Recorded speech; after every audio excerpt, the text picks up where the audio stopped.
Good morning, everyone.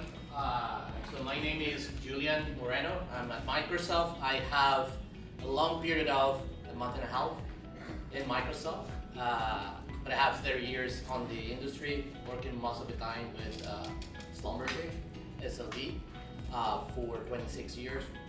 So the idea of today's talk for me is to really appreciate our partners today and to give you a point of view from the Microsoft perspective on energy. I'm not going to be doing demos. I'm not going to be selling you products because the rest of the partners today will be doing that. So let's start.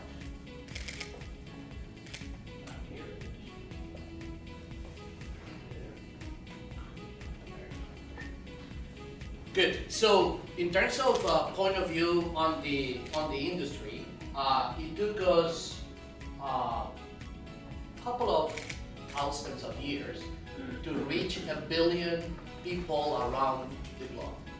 But it only took 217 years to give us 8 billion people around the globe. That is a lot. That's a lot, and it's only concentrated in China, India, and the United States. In fact, as a matter of fact, 20 years ago, I was living in India, and there was a global census by the United Nations, and the results were that the population was growing at 0.75. The natality rate was 0.75, and everybody was in shock because it looks like we are lowering the population across the globe. And the only mistake on that statistics is that United Nations didn't count India. So at the time that they had India, it came to 5.75. So just to give you a figure. And then the last time that I was in India was 1st January 2020.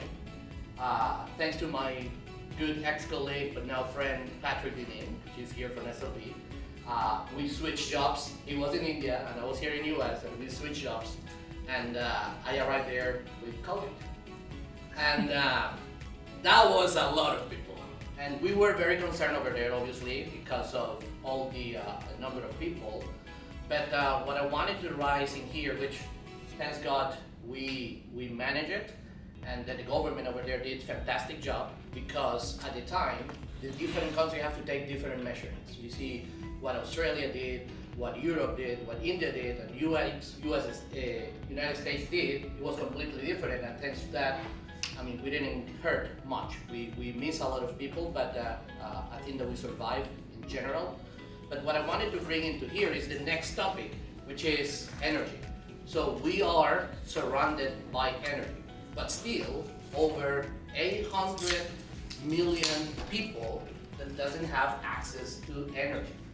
So we need to figure how to really empower people, not only to do best, is to get the resources that by law they're required to get, all the resources that we are producing in our countries.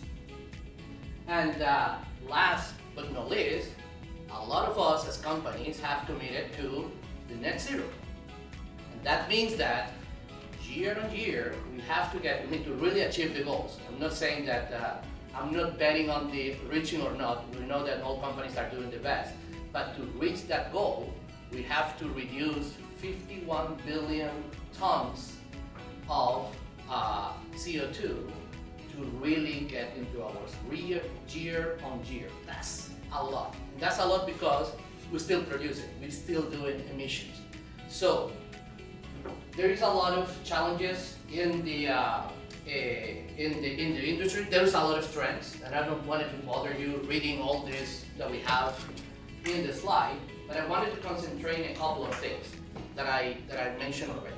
People, there is a lot that we are doing to improve our workforce. There's a lot that in Microsoft we do with all the Gen AI and all these new technologies that we're doing to help people to do better, to help themselves not only in our industry but in a day-to-day basis. But there is another point on the challenges that it concerns me more when I started to get into details, and that's the workforce shortage.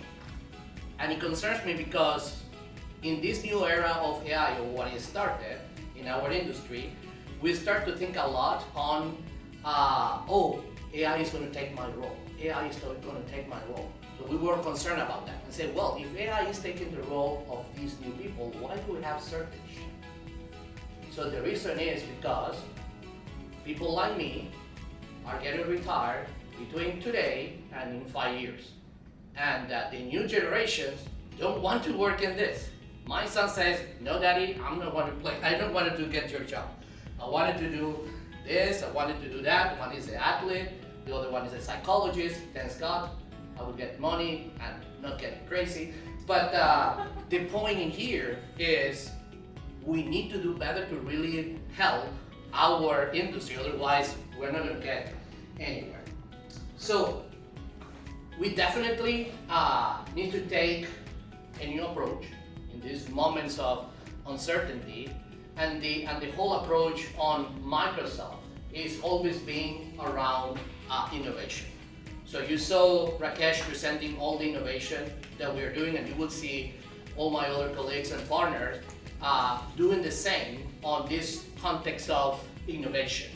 How do we do more with less?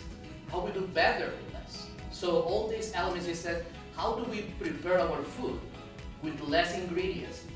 Not necessarily in terms of complexity, but quantities and all those things. How to really create a balance from our homes to our work. So the approach in Microsoft in the context of energy is based on 4 pillars. The first one is around empower the energy force that I have repeated several times. We have all this approach around automation of workflows. We saw the whole video, nice video. I didn't recognize who was the bot and who was the person, to be honest. But the reality is that these things are happening day-to-day basis. This morning I was having a meeting with Chevron, and a lot of the things that they were saying that maybe 3 weeks ago I was thinking, it's not possible yet. We are already doing it. So there's a lot that we're doing in this context.